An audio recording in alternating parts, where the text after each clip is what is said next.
good afternoon. I'm working on a project and I wasn't really going to do a video on it, but I've run into a problem that's gonna keep getting worse if I don't fix it now. And it's a problem everybody can run into. So what I want to do is I want to talk about cracks and things like that in your blank. I was working on a bowl. It's made out of oak, and it had some small cracks in it, coming from the pith that had been cut out. But anyway, these were very small cracks to begin with, but as I'm turning, the cracks are getting bigger. So what I'm going to do is, instead of trashing the bowl, because eventually this bowl's just going to come apart on me, instead of trashing the bowl, I'm going to try to fix this thing, and we'll see how it works. But yeah, let's get on with it. I'll show you the cracks first and what's going on. This is my bowl. It's about almost 12-inch diameter, but you can see these cracks. And as this bowl is progressing on, the cracks are getting wider and wider, and they're becoming quite substantial now, and they're all over the bowl. But anyway, I'm going to show you how I'm going to fix this. It's not very complicated. It's not a very complicated fix, but we're going to start out. And what I'm going to do to start out with is I want to seal out the outside part, because I've already turned this to its final shape on the outside. So I'm going to go ahead and I'm going to fill all these cracks with epoxy as far as I can. I'm not trying to make anything decorative or anything like that. I'm just wanting to get epoxy into these cracks to hold that together. And then I'm going to come back with duct tape, and I'm going to wrap this thing with duct tape to keep it from expanding out anymore. And what's happening is, as I'm getting thinner, the bowl is expanding a little bit on these cracks, and it's making them worse. So my strategy is to put the epoxy in, duct tape it, and turn it thin, and that should stabilize this thing really well. So yeah, let's get on with it. Okay, getting started. I'm just going to use Gorilla epoxy. This stuff is really good adhesive. It sets in 5 minutes, and it's clear. So I'm just going to squirt some into this cup, and I'm going to add a little bit of color. Of course, you could do whatever type decoration you would like, whatever color. But this is ink dye. It's a stamp ink dye, solid black, and it mixes really good. I've got about 5 drops in here, and it mixes up really good. Okay, now once we got it mixed, I'll just start putting it into the cracks. Now I'll try to let it flow down into the cracks, but I'll also use my putty knife, which is actually just a little plastic knife. I'll use it to push the epoxy down as deep as I can get it into these cracks. Now some of these cracks are really wide, and it'll take a lot of epoxy, but some of them are really small, and you'll actually have to force it down into those. But just use your little putty knife and shove that stuff down in there as deep as you can get it.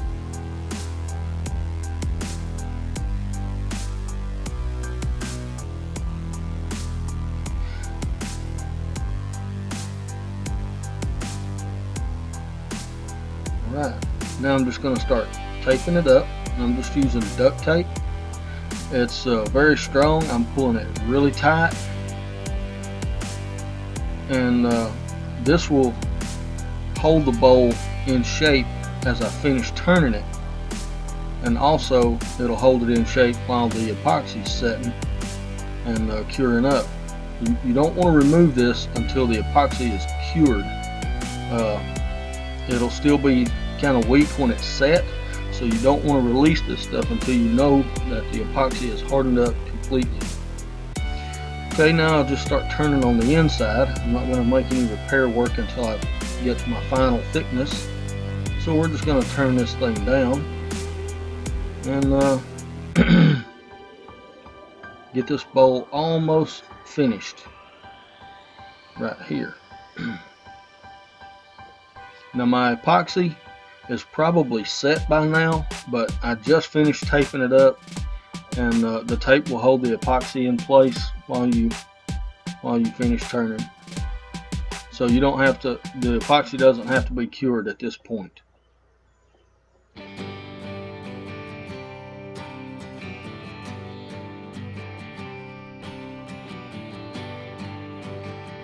Just working down to my depth.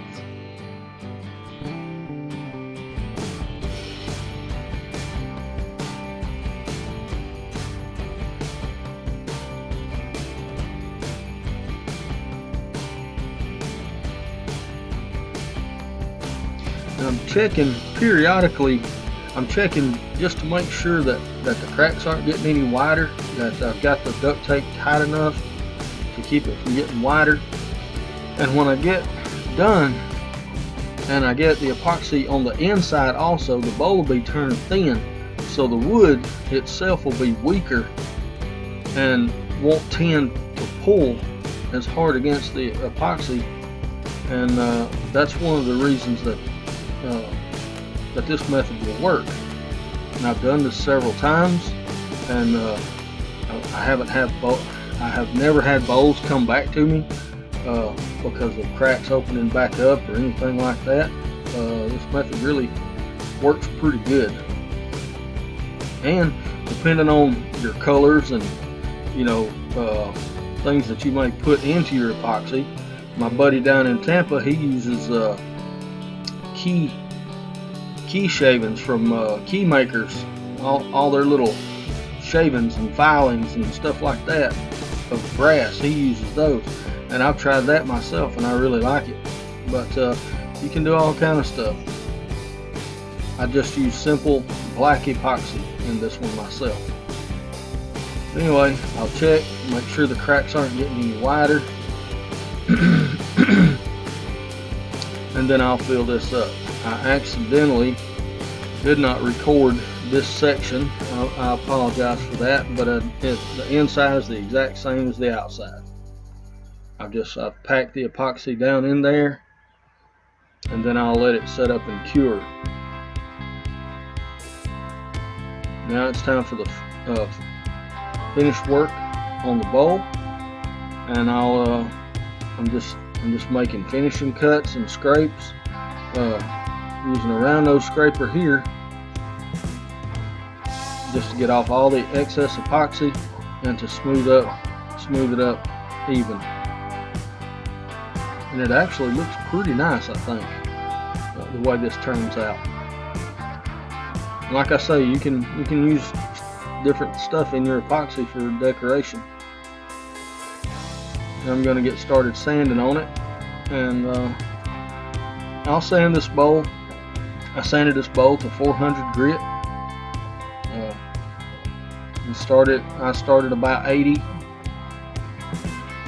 or 120. I'm sorry, 120 grit.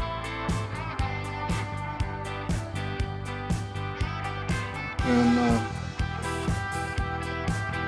we just worked it out, and you can see now all the cracks are filled, and the bowl's not trying to separate anymore. The epoxy can hold the wood together and stabilize it now. And I don't believe you'll ever have a problem with it coming back, unless people start getting the bowl really wet, where the wood actually tries to expand, and of course it doesn't matter what you use then. It's going to swell and crack and break loose. But anyway, I'm finishing up with the sanding. Now I'm just going to start my finish work here, and I'm going to use the Yorkshire grit. Oh yes, I have to start out with my sanding sealer first. This is a Deft sanding sealer, and I'll seal the surface good with this, and I'll put on as many coats as I need to until it's not soaking in anymore. It's generally about 2 or 3 coats before it stops actually soaking in, and that will allow me to sand on the surface to get it really, really smooth.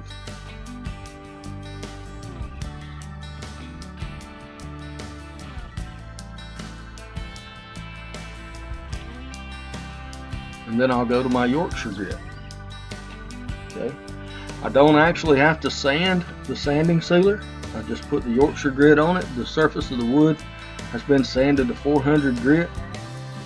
I'll wipe on the Yorkshire grit, and you don't wait until it dries or anything like that. You just start rubbing it down with the same paper towel and the same area of the paper towel that you used for your Yorkshire grit as you used to apply. That's the same.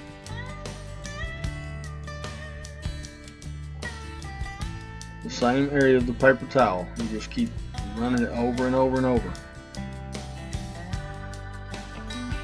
And this stuff will get that surface slick as glass. It will be very smooth. And then I start my wax. I'm just using a Minwax paste finishing wax here. I didn't use oil. I didn't use oil because the oil is already in the Yorkshire grit. It's got some oils and things in it. And then I'll just buff it out. After about 20 minutes, when the wax is cured up, I will just buff it out.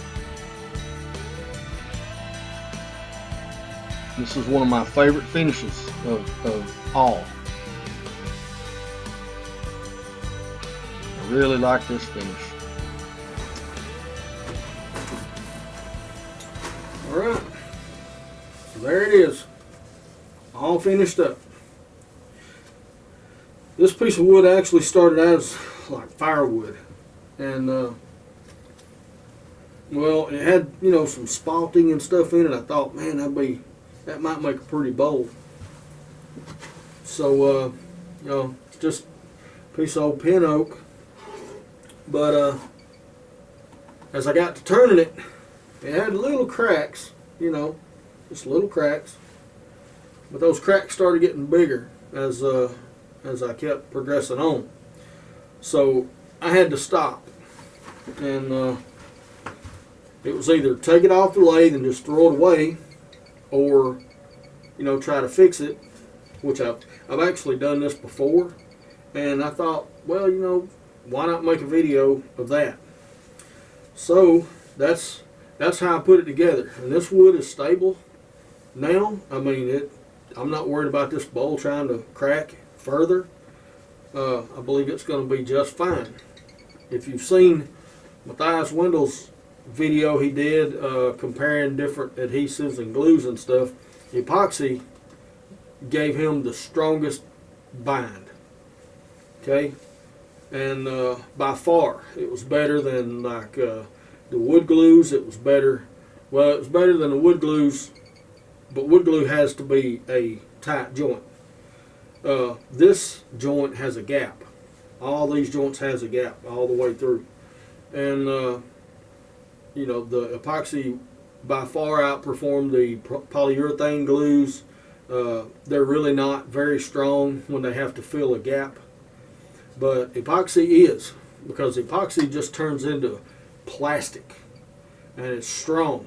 So I'm not worried about this bowl at all trying to come apart. So anyway, there it is. It's done. Finished it with a Yorkshire grit, and took the tenon off the bottom with the Longworth chuck. A lot of people ask me about Longworth chucks, and you know, I get a lot of questions. Hey, mine keeps popping out and this and that. Well, the way I turn mine is I turn it like I'm scared to death. Okay, I keep my tailstock up until that tenon's ready to come off, and that means that basically all I've got to do is I cut my tenon down until I've just got that nub left, and then I pull my tailstock back, and then really all that's left on the bottom is sanding and finishing, you know, maybe a little scraping or something like that. Something you're not really torquing on the bowl. But now I have seen people completely, you know, remove the tenons and everything on their Longworth chuck. I just, you know, I haven't really seen the need to go that far. I always use my tailstock until just basically the last minute, and it's worked out really good for me. But you know, you may try that. That could be your problem. Also, you centering your bowl up with your tailstock. That always helps a lot too. But anyway, that's this project. I'm glad I decided to do the video because you know, it's something maybe, you know, people, you know, they might want to do, you know, later if they have a bowl that's starting to crack with them. You know, you can do this method. Just put your epoxy in and wrap it really tight with, and I use duct tape because it's strong and it's reinforced and it's not hard to get back off once you, you know, once you get done and you need to take it off. So anyway, once the epoxy's cured and all, I go back through and I scrape the inside and got everything nice and smooth and made sure I didn't have any gaps in the epoxy that I would need to fill, you know, and make it look nice. And then I took the duct tape off. The bowl stayed together just fine. And then I scraped the outside and did the same thing. I didn't actually have to go back and fill any places in the epoxy. I actually got lucky on that. Normally I do have to. But that was it. You know, then we put finish on it and finished it with a Yorkshire grit. Or I got my surface prep done with a Yorkshire grit and just finished it with wax. So, hope you enjoyed it. I'll see y'all down the road.